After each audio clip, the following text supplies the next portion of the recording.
The Nike Pegasus 38 and Nike Invincible offer two distinct experiences for much different prices. So what should you expect from a budget versus an expensive running shoe?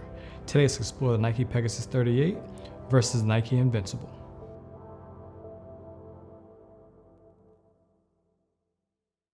Hey, what's poppin'? Jordan Thomas here to help simplify tech and running to improve your life. Hopefully you and yours are staying safe wherever you're located. Today we're going to be comparing the Nike Pegasus to the Nike ZoomX Invincible. If you're in a situation where you're like in a store, just need a quick rundown, and just want to take a sign for which of these shoes you should buy, the answer is both. You buy the Pegasus 38 for its durability, for its versatility.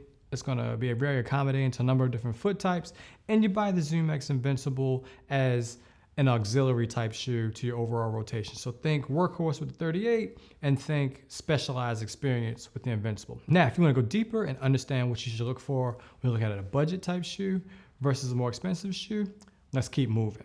The money is in the midsole. One of the key things you should understand is that price goes up according to the type of midsole and the amount of cushioning being used. The Peg 38 is made primarily of React foam with the addition of a Zoom airbag in the front, which is helpful for additional responsiveness when it comes to changing pace or reacting quickly. You'll find this somewhat straddles the line of firm without being stiff. It took me about 20-25 miles for this shoe to feel really broken in.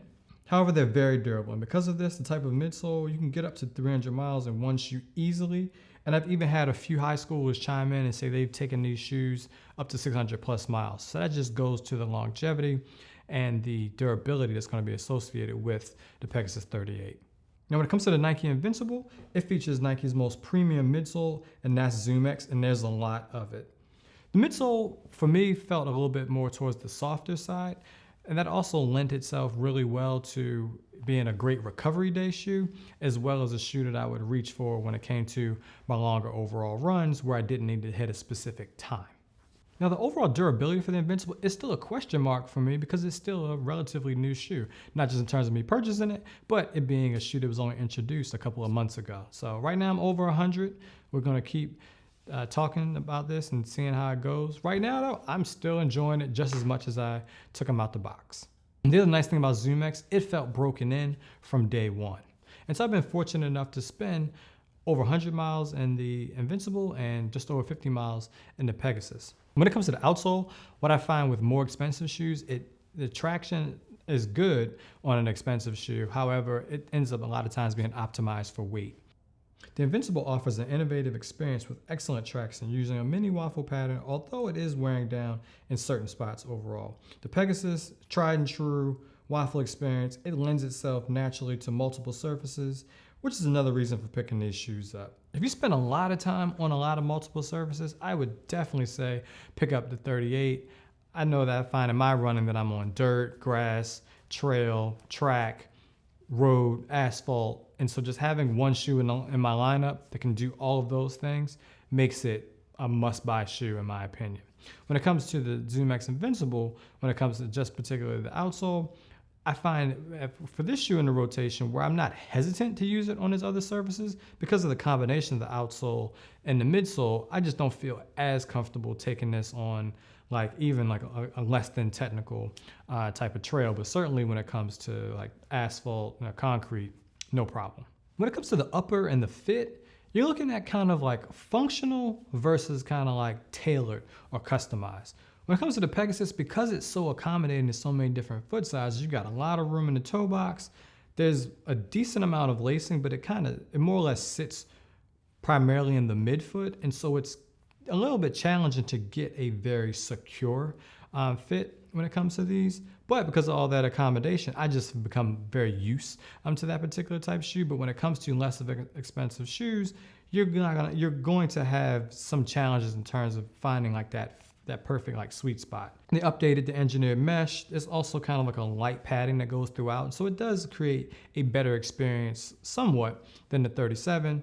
You've got a nice heel cup and collar with some light padding towards the back. It has an overall good structure, but if you're looking for something that's gonna be super secure all the way through, this may not be the shoe for you.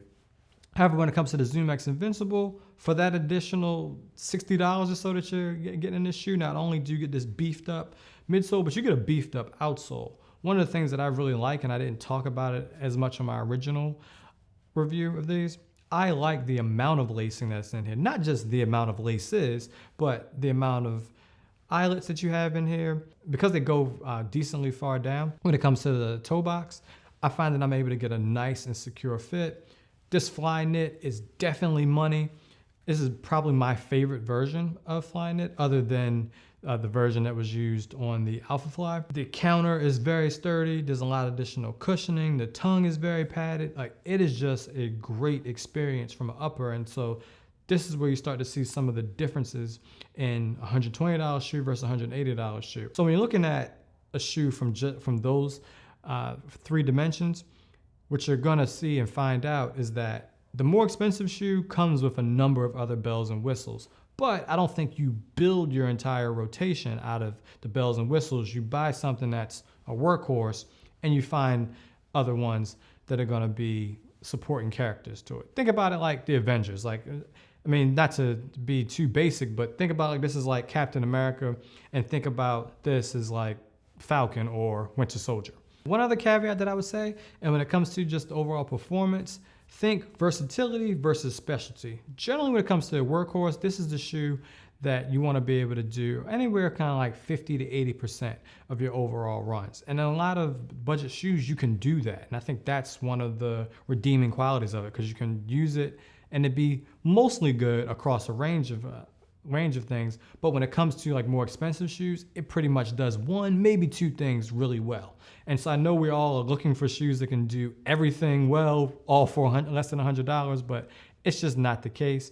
And so I find that I'm able to do, and I would suggest that you do, the majority of like your non-specific runs in the Pegasus 38. And then if you're looking for something that's going to be a little bit more comfortable when it comes to longer runs, or just something that's nice for recovery runs, look at the ZoomX Invincible. Now, I've talked about it throughout, but the price obviously is the thing that makes this a budget shoe versus expensive shoe at $120. One thing I will say though, in general, Nike shoes I find to be priced higher than their competitors. However, with the Pegasus, it beats out most other daily trainers at a price point that's very competitive. When it comes to the ZoomX Invincible, I don't think there's a better shoe that you can buy right now in terms of just like pure recovery. And I like the fact that it looks still kind of fast. It looks beefed up. I called it Cadillac 1 in the first review I did for the shoe. In terms of how I'm using it as far as my personal rotation, these are the 2 shoes that I'm using the most right now, specifically because right now I'm training for a half marathon, and I've only decided this in the last like few weeks or so. I haven't really needed another shoe. I mean, there's obviously going to be my race day shoe, which I'm still trying to figure out. But between these 2 shoes, I can get the full range of paces that I need. If you want to dig more into either one of these shoes, I've got a playlist here for you where it goes over these shoes individually, as well as I've got a pretty cool comparison between the ZoomX Invincible and the Infinity React 2. And if you want to check something else out, check this out. I'll see you next time. Jordan Thomas. Peace.